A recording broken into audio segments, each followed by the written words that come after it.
જમ્મુ કાશ્મીરમાં વિધાનસભા ચૂંટણી માટે વડાપ્રધાન નરેન્દ્ર મોદી 14 સપ્ટેમ્બરે દોડા પહોંચ્યા હતા। પીએમ મોદીએ સ્પોર્ટ્સ સ્ટેડિયમમાં 45 મિનિટનું ભાષણ આપ્યું હતું। આ દરમિયાન પીએમ મોદીએ પરિવારવાદ, આતંકવાદ, પથ્થરમારો, કાશ્મીરી પીડિતો અને કલમ 370 જેવા મુદ્દાઓ પર જનતાને સંબોધન કર્યું હતું। વધુમાં તેમણે પીડીપી, કોંગ્રેસ અને એનસી પર પ્રહાર કરતા કહ્યું કે 3 પરિવારે જમ્મુ કાશ્મીરને બરબાદ કર્યું છે। તેમણે જણાવ્યું કે સાથે મળીને સુરક્ષિત કાશ્મીર બનાવીશું। આ મોદીની ગેરંટી છે। જમ્મુ કાશ્મીર પહોંચ્યા છે પીએમ નરેન્દ્ર મોદી। તેમણે 45 મિનિટનું ભાષણ આપ્યું। પરિવારવાદ, આતંકવાદ, પથ્થરમારો પર સંબોધન કર્યું। તેમણે જણાવ્યું કે સાથે મળીને સુરક્ષિત કાશ્મીર બનાવીશું। આ મોદીની ગેરંટી છે। જમ્મુ કાશ્મીર ચૂંટણી માટે વડાપ્રધાન પહોંચ્યા।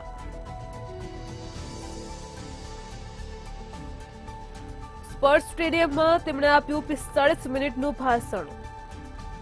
કોંગ્રેસ અને એનસી પર પ્રહાર કરતા તેમણે કહ્યું કે 3 પરિવારે જમ્મુ કાશ્મીરને બરબાદ કર્યું છે। તેમણે જણાવ્યું કે સાથે મળીને સુરક્ષિત કાશ્મીર બનાવીશું। આ મોદીની ગેરંટી છે।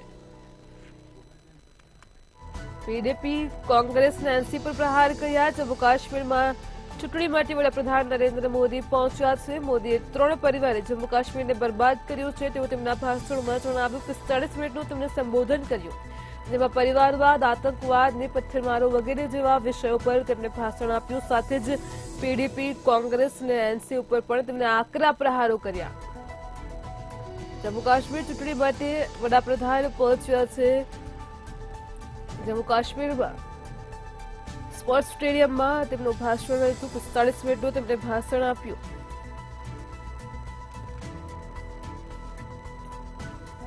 ભાષણમાં તેમણે પરિવારવાદ ઉપર લાંબી ચર્ચા કરી। ત્યારબાદ તેમણે દેશમાં થઈ રહેલા આતંકવાદ વિશે પણ સંબોધનમાં તેનો ઉલ્લેખ કર્યો છે। સાથે જ પથ્થરમારા એક પછી એક ઘટનાઓ પ્રકાશમાં આવતી હોય છે અલગ અલગ જગ્યાએથી, તેના વિશે પણ તેમણે તેમના સંબોધનમાં ઉલ્લેખ કર્યો છે। મોદીએ ત્યારબાદ જમ્મુ કાશ્મીરને બરબાદ કોણે કર્યું તેને લઈને 3 પરિવારો ઉપર આકરા પ્રહાર કર્યા, જેમાં તેમણે પીડીપી, કોંગ્રેસ અને એનસીનો પણ ઉલ્લેખ કર્યો છે।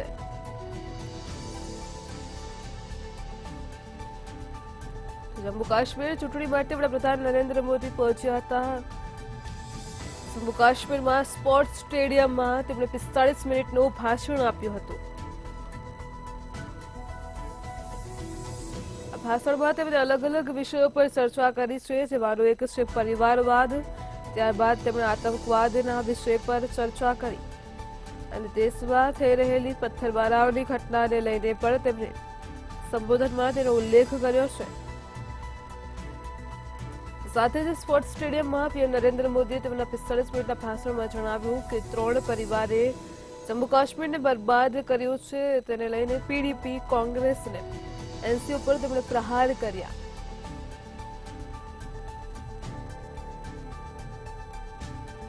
આગામી સમયમાં જમ્મુ કાશ્મીરની ચૂંટણી માટે વડાપ્રધાન મોદી કાશ્મીરમાં પહોંચ્યા। મોટી જંગી જનસભાને તેમણે સંબોધિત કરી। કોંગ્રેસ પર પણ પીએમ નરેન્દ્ર મોદી ગરજ્યા।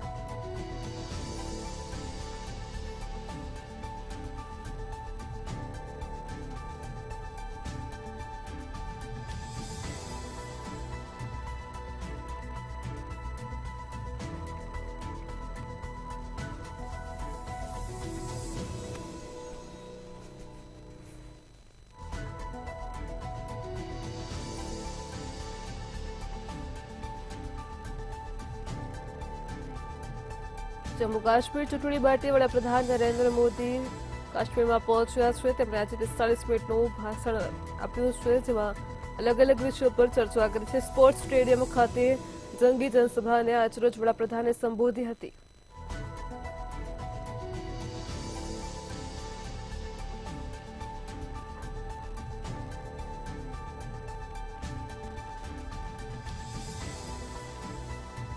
પીએમ મોદીના ઘરે એક નવા મહેમાનનું આગમન થયું છે। વડાપ્રધાન નરેન્દ્ર મોદીનો પ્રાણીઓ પ્રત્યેનો પ્રેમ જાણીતો છે।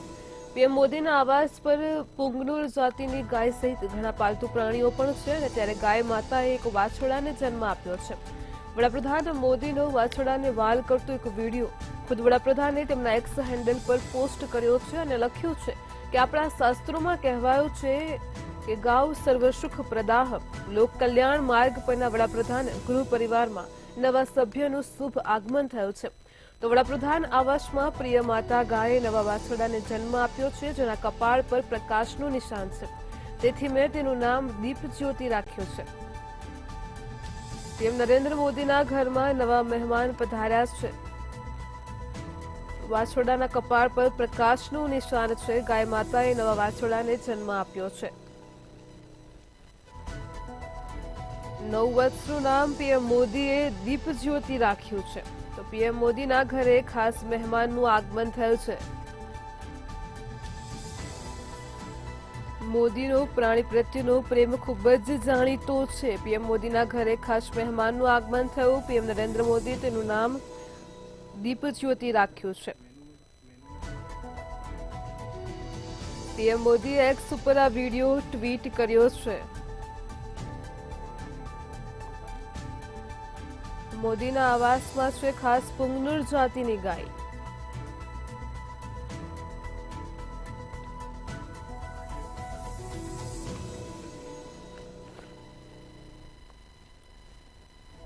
પશ્ચિમ બંગાળના મુખ્યપ્રધાન મમતા બેનર્જી કોલકાતા રેપ મર્ડર કેસમાં વિરોધ કરી રહેલા જુનિયર ડોક્ટરોને મળવા માટે કોલકાતા પહોંચ્યા હતા.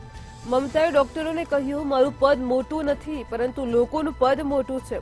હું મુખ્યમંત્રી નથી, પણ તમારી બહેન બનીને તમને મળવા આવી છું.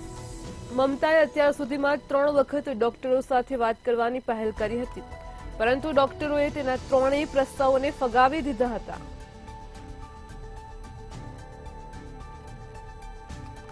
કોલકાતા રેપ મર્ડર કેસમાં મમતા જુનિયર ડોક્ટરોને મળવા આવ્યા. કહ્યું કે દીદી આવી છે, મુખ્યમંત્રી નહીં.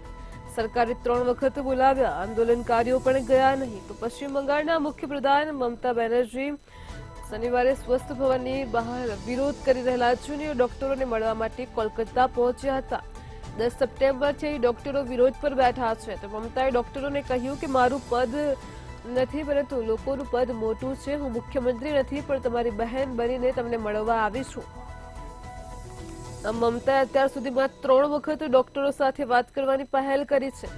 જોકે ડોક્ટરોએ તેના 3 પ્રસ્તાવોને ફગાવી દીધા હતા. તેની 5 માંગણીઓ છે. તેમણે સરકાર સાથે વાતચીત માટે 4 શરતો પણ રાખી છે. બળાત્કાર હત્યા કેસને લઈને આર્જીકર મેડિકલ કોલેજમાં જુનિયર ડોક્ટરો 36 દિવસથી હડતાળ પર છે.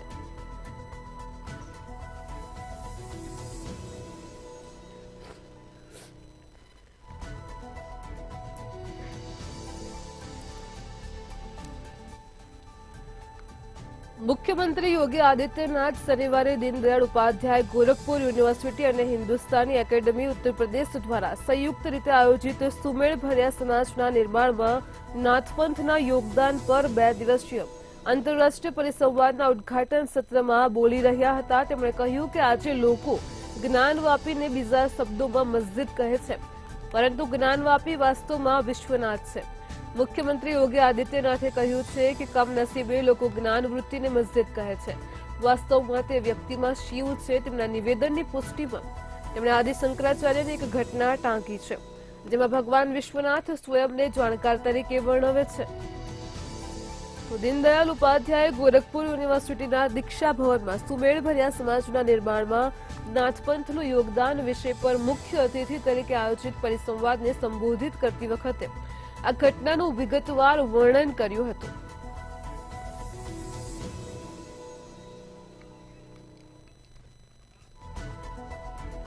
ગોરખપુરના એક કાર્યક્રમમાં સીએમ યોગીનું મોટું નિવેદન સામે આવ્યું છે.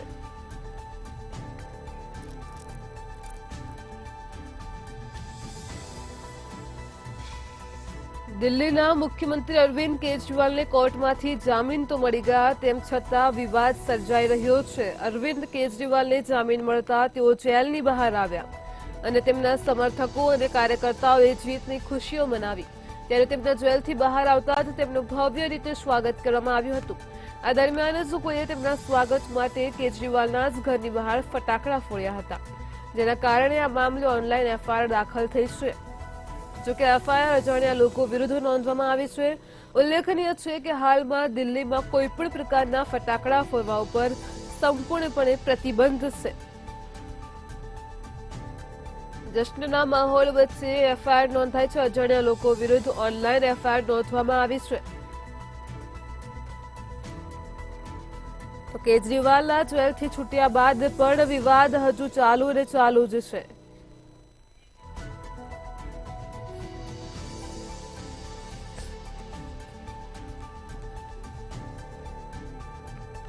હરિયાણામાં ચૂંટણી માથે છે. તમામ પક્ષો પ્રચારમાં લાગી ગયા છે અને તે વચ્ચે અરવિંદ કેજરીવાલને જામીન મળતા જ તે બહાર આવ્યા છે, જેના કારણે પાર્ટીના પ્રચારને વેગ મળી રહ્યો છે. જ્યારે અરવિંદ કેજરીવાલ જેલમાં હતા ત્યારે તેમની પત્ની સુનીતા કેજરીવાલ અને પંજાબના મુખ્યમંત્રી ભગવંત માન હરિયાણામાં મોરચો સંભાળતા હતા.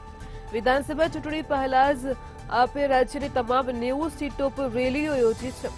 આ રેલીઓમાં સુનીતા કેજરીવાલ, મનીષ સિસોદિયા, ભગવંત માન, સંદીપ પાઠક અને સંજય સિંહે કાર્યકરોને જોડવાનો પૂરો પ્રયાસ કર્યો હતો, પરંતુ તેઓ કાર્યક્રમોમાં ઉત્સાહનું વાતાવરણ ઊભું કરી શક્યા ન હતા.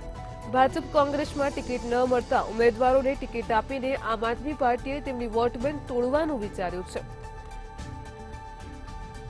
તો આ સાથે જ આમ આદમી પાર્ટીએ ભાજપ છોડીને આવેલા 5 બળવાખોરોને પણ ટિકિટ આપી છે અને કોંગ્રેસમાંથી 3 બળવાખોરો અને આઈએનડીએના 1 બળવાખોર નેતાને પણ ટિકિટ આપી છે.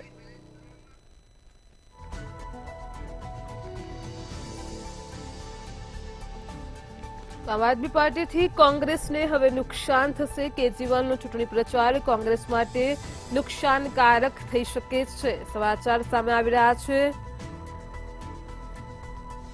તો કોંગ્રેસને નુકસાન થવાથી સત્તાધારી ભાજપને સીધો લાભ થશે.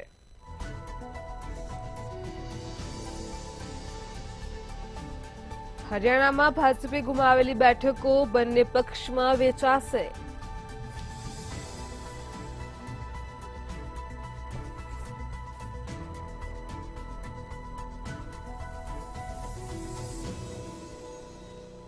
અરવિંદ કેજરીવાલને જામીન મળતા જ તેઓ જેલમાંથી બહાર આવ્યા છે, પરંતુ વાદ વિવાદ હજુ પણ યથાવત જોવા મળી રહ્યો છે.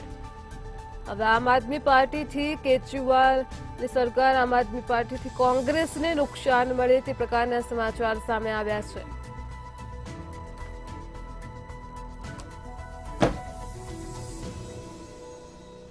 કોંગ્રેસને નુકસાન થવાથી સત્તાધારી ભાજપને હવે સીધો લાભ થશે.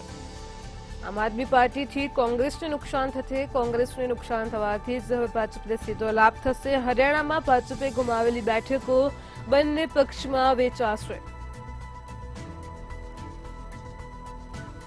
તો અરવિંદ કેજરીવાલને જામીન મળતા જ જેલમાંથી તેઓ બહાર આવ્યા છે. આગામી વિધાનસભાની ચૂંટણીને લઈને એક પછી એક વિવાદ સામે આવી રહ્યા છે. રાજકારણ ગરમાઈ રહ્યું છે. વચ્ચે કેજરીવાલના બહાર આવવાથી હરિયાણાની ચૂંટણીમાં ફાયદો થશે, પરંતુ આમ આદમી પાર્ટીથી કોંગ્રેસને નુકસાન પણ થઈ શકે તેમ છે.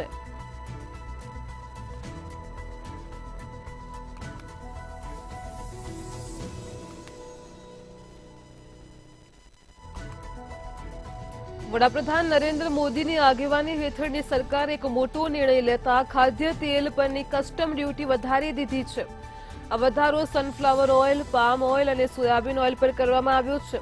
સરકારી નોટિફિકેશન અનુસાર ફૂડ ખાદ્ય તેલ પર કસ્ટમ ડ્યુટી 0 થી વધારીને 20% કરી દેવામાં આવી છે, જ્યારે રિફાઇન્ડ ઓઇલ પર કસ્ટમ ડ્યુટી હવે વધારીને 32.5% કરવામાં આવી છે. નાણાં મંત્રાલય દ્વારા એક નોટિફિકેશન બહાર પાડવામાં આવ્યું છે અને જે પ્રમાણે કસ્ટમ ડ્યુટીમાં ફેરફાર બાદ નવા દરો આજથી એટલે કે 14 સપ્ટેમ્બર 2024થી લાગુ કરવામાં આવ્યા છે. ફૂડ પર બેઝિક કસ્ટમ ડ્યુટી 0 થી 20% છે અને રિફાઇન્ડ ઓઇલ પર કસ્ટમ ડ્યુટી 12.5 થી 32.5% છે. આ સાથે જ બેઝિક કસ્ટમ ડ્યુટીમાં વધારા બાદ હવે ફૂડ ઓઇલ અને સાથે જ રિફાઇન્ડ ઓઇલ પરની ડ્યુટી અનુક્રમે 5.5% વધીને 27.5% અને 13.75% થી વધીને 35.75% થશે. આ સાથે જ મોદી સરકારે ડુંગળી પરની નિકાસ ડ્યુટી 40% થી ઘટાડી 20% કરી છે. ડુંગળી ઉપરાંત સરકારે આ વખતે બાસમતી ચોખાની નિકાસ પરની લઘુત્તમ નિકાસ કિંમત પણ હટાવી દીધી છે.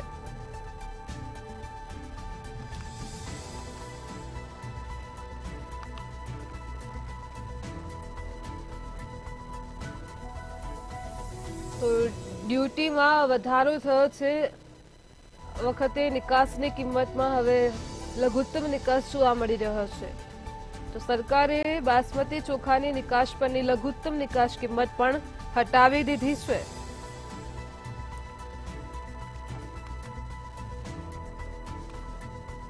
પશ્ચિમ બંગાળની રાજધાની કોલકાતામાં મોટી દુર્ઘટના ઘટી છે. કોલકાતાના SN બેનર્જી રોડ પર બ્લાસ્ટની ઘટના સામે આવી છે. આ બ્લાસ્ટમાં એક વ્યક્તિ ઘાયલ થયો છે. બ્લાસ્ટ બાદ કોલકાતા પોલીસે તપાસ હાથ ધરી છે. પોલીસે તાત્કાલિક રોડ પર ટ્રાફિકને રોકી દીધું અને ઘટના સ્થળને સીલ કરી દીધું છે. આ સમગ્ર મામલે પોલીસે જણાવ્યું છે કે બ્લાસ્ટમાં એક કચરો ઉઠાવનાર વ્યક્તિ ઘાયલ થયો છે. તો સાથે જ પ્રાથમિક તપાસમાં સામે આવ્યું છે કે પ્લાસ્ટિકની એક બોરી રાખવામાં આવી હતી જેમાં બ્લાસ્ટ થયો છે. બ્લાસ્ટની ઘટના પ્રકાશમાં આવી છે. ઘટનાને પગલે લોકોના ટોળા એકઠા થઈ ગયા હતા. પોલીસે સમગ્ર મામલે જણાવ્યું કે બ્લાસ્ટમાં એક કચરો ઉઠાવનાર વ્યક્તિ ઘાયલ થયો છે. પ્રાથમિક તપાસમાં સામે આવ્યું છે કે પ્લાસ્ટિકની એક બોરી રાખવામાં આવી હતી અને જેના કારણે સમગ્ર ઘટના બની છે. મોટો બ્લાસ્ટ થયો છે. કોલકાતાથી સમાચાર સામે આવી રહ્યા છે. કોલકાતામાં બ્લાસ્ટની ઘટના બની છે. સમગ્ર મામલે કોલકાતા પોલીસે તપાસ હાથ ધરી છે. આ બ્લાસ્ટમાં એક વ્યક્તિ પણ ઘાયલ થયો છે.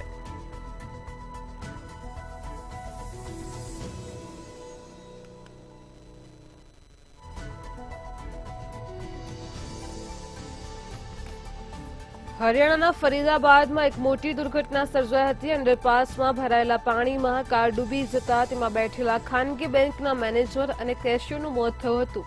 જૂના ફરીદાબાદ રેલવે અંડરપાસમાં પાણી ભરાવાને કારણે ખાનગી બેંકના 2 કર્મચારીઓની SUV પણ ફસાઈ ગઈ હતી, જેના કારણે તેમનું મૃત્યુ થયું હતું. આ ઘટના શુક્રવારે મોડી રાત્રે બની હતી, જ્યારે કાર સવાર ગ્રેટર ફરીદાબાદમાં તેમના ઘરે પરત ફરી રહ્યા હતા. શુક્રવારે વરસાદને કારણે અંડરપાસમાં ભારે પાણી ભરાઈ ગયા હતા અને સાવચેતીના પગલા તરીકે કારને તેમાં પ્રવેશ ન કરવાની ચેતવણી પણ આપવામાં આવી હતી. તેમ છતાં પણ તેઓ બંને કાર લઈને અંડરપાસમાં ઉતર્યા અને ત્યારે તે ડૂબી ગઈ હતી. તો હરિયાણાના ફરીદાબાદમાં ઘટના બની છે. અંડરપાસમાં ભરાયેલા પાણીમાં કાર ડૂબી હતી.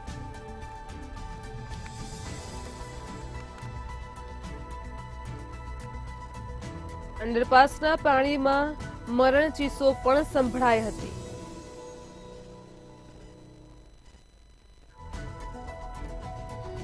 બેંક મેનેજર અને કેશિયરનું આ કાર ડૂબી જવાથી મૃત્યુ થયું છે. તો હરિયાણાના ફરીદાબાદમાં વરસાદી આફત જોવા મળી છે, જે વચ્ચે જ અંડરપાસમાં એક કાર ડૂબી હતી. બેંક મેનેજર અને કેશિયરનું તેમાં મોત નીપજ્યું છે.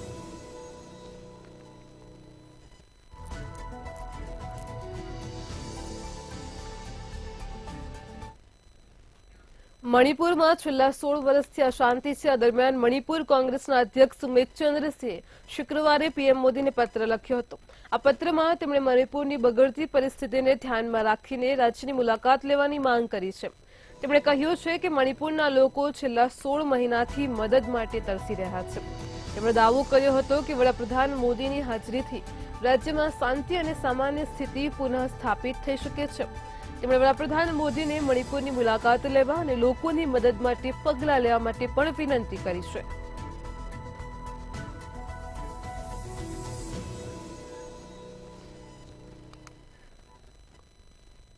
હિમાચલ પ્રદેશના સંજોલી શિમલામાં મસ્જિદના ગેરકાયદેસર બાંધકામ વિરુદ્ધ 11 સપ્ટેમ્બરના રોજ પ્રદર્શન યોજવામાં આવ્યું હતું. આ દરમિયાન પોલીસે ભીડ પર લાઠીચાર્જ કર્યો હતો. હવે તેનો વિરોધ થઈ રહ્યો છે. કુલ્લુ, મંડી અને કેટલાક જિલ્લાઓમાં શનિવારે બજારો બંધ રાખવાની જાહેરાત કરવામાં આવી છે. આ સમયગાળા દરમિયાન બજારો 5 કલાક બંધ રહેશે, જોકે સિમલા શહેરમાં બજારો ખુલ્લી રહેશે, કારણ કે બીજા દિવસે 12 સપ્ટેમ્બરે અહીંનું બજાર બંધ રાખવામાં આવ્યું હતું. મસ્જિદ વિવાદની વચ્ચે બજારો બંધ રાખવાનો નિર્ણય કરવામાં આવ્યો છે.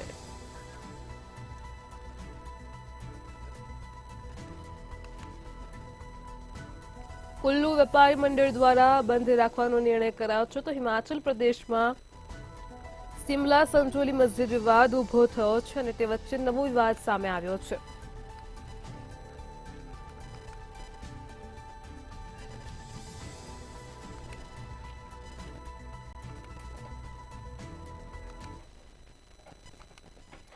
હાલ વિશ્વભરમાં મંકીપોક્સના કેસમાં વધારો થયો છે, ત્યારે વધતા જતા મંકીપોક્સના કેસ ચિંતાનો વિષય બન્યા છે. વિશ્વ આરોગ્ય સંસ્થાએ કેટલાક દેશોમાં મંકીપોક્સ સામેની વિશ્વની પ્રથમ રસીને મંજૂર કરી છે, જેમાં એમવીએબીએન રસી હાલમાં 18 વર્ષથી ઓછી ઉંમરના લોકો માટે બનાવવામાં આવી નથી.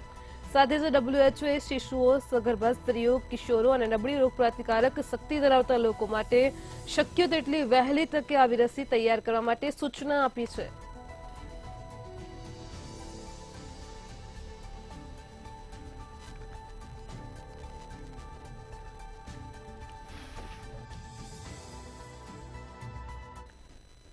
મધ્યપ્રદેશના શિવનીમાં 960 કરોડના ખર્ચ બનેલો દેશનો પહેલો સાઉન્ડ પ્રૂફ હાઈવે વિવાદમાં આવ્યો છે. આ નેશનલ હાઈવે નંબર 44ના 28 કિલોમીટરના ભાગની ખરાબ દુર્દશા જોવા મળી રહી છે.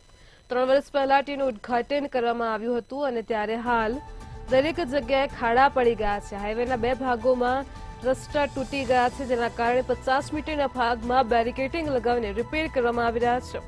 ઉલ્લેખનીય છે કે પેચ ટાઈગર રિઝર્વથી લઈને પસાર થનારા હાઈવેના 28 કિલોમીટરના ભાગને બનાવવામાં જ 960 કરોડ રૂપિયા ખર્ચ થયા છે અને ત્યારે આ હાઈવે ઉપર ઠેર ઠેર ગાબડા પડવાથી મુસાફરોને પણ ભારે મુશ્કેલી પડી રહી છે.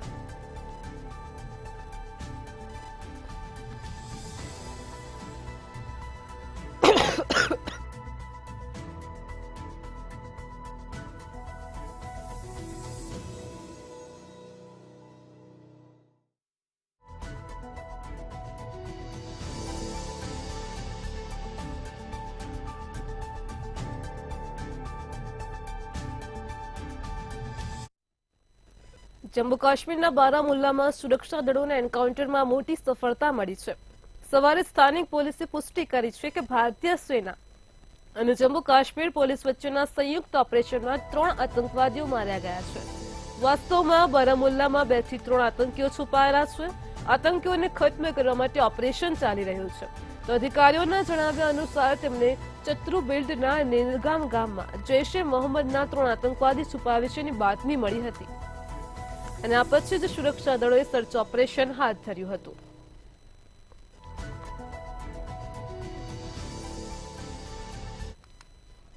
અવકાશમાં ફસાયેલા ભારતીય મૂળના સુનિતા વિલિયમ્સ અને બુચ વિલ્મોરે પૃથ્વીથી 420 કિલોમીટર દૂર સ્પેસ સેન્ટરમાં પ્રેસ કોન્ફરન્સ કરી અને મીડિયા સાથે વાત કરી હતી. તેમણે મીડિયાના અનેક સવાલોના જવાબ આપ્યા હતા. તેમણે કહ્યું કે તેમના વિના બોઇંગ એરક્રાફ્ટ રવાના થયું અને અનેક મહિનાઓ ઓર્બિટમાં પસાર કરવા તેમના માટે મુશ્કેલ છે. તેમજ અમને અંતરિક્ષમાં રહેવું ગમે છે. ગયા અઠવાડિયે બોઇંગ સ્ટારલાઇનર કેપ્સ્યુલ પરત આવ્યા બાદ આ તેમની પ્રથમ પ્રતિક્રિયા છે. ત્યારે સુનિતા વિલિયમ્સે જણાવ્યું હતું કે આ મારી ખુશીની જગ્યા છે. વિલિયમ્સે કહ્યું, અમે એક જ મિશન પર 2 અલગ અલગ અંતરિક્ષ યાન ઉડાવવાને લઈને ઉત્સાહિત છીએ. તેમણે કહ્યું કે અમે ટેસ્ટર છીએ, આ અમારું કામ છે. તેમણે કહ્યું કે અમે સ્ટારલાઇનરને પૂર્ણ કરીને દેશ પરત ફરવા માટે ઈચ્છતા હતા, પરંતુ હવે અમારે આગળ વધવું પડશે અને બીજી તકની શોધ કરવી પડશે. વધુમાં સુનિતા વિલિયમ્સે કહ્યું કે આ વ્યવસાયમાં આવા જ પડકારો હોય છે. વિલ્મોરે પત્રકાર પરિષદ દરમિયાન પત્રકારોને જણાવ્યું હતું કે સુનિતા વિલિયમ્સ થોડા અઠવાડિયામાં સ્પેસ સેન્ટરની કમાન સંભાળશે.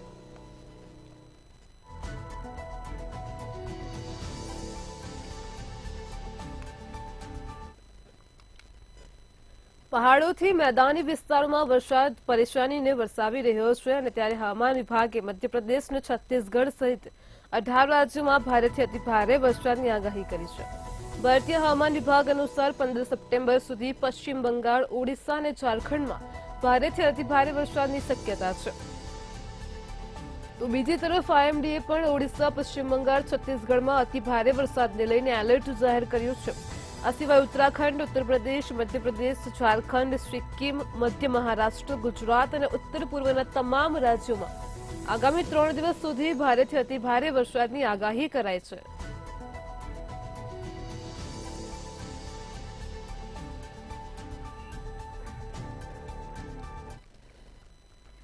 ઇન્ડિયા એટ 9માં હાલ આટલું જ. મંતવ્ય ન્યૂઝ પર આગળ નિહાળો મારો અવાજ. નમસ્કાર.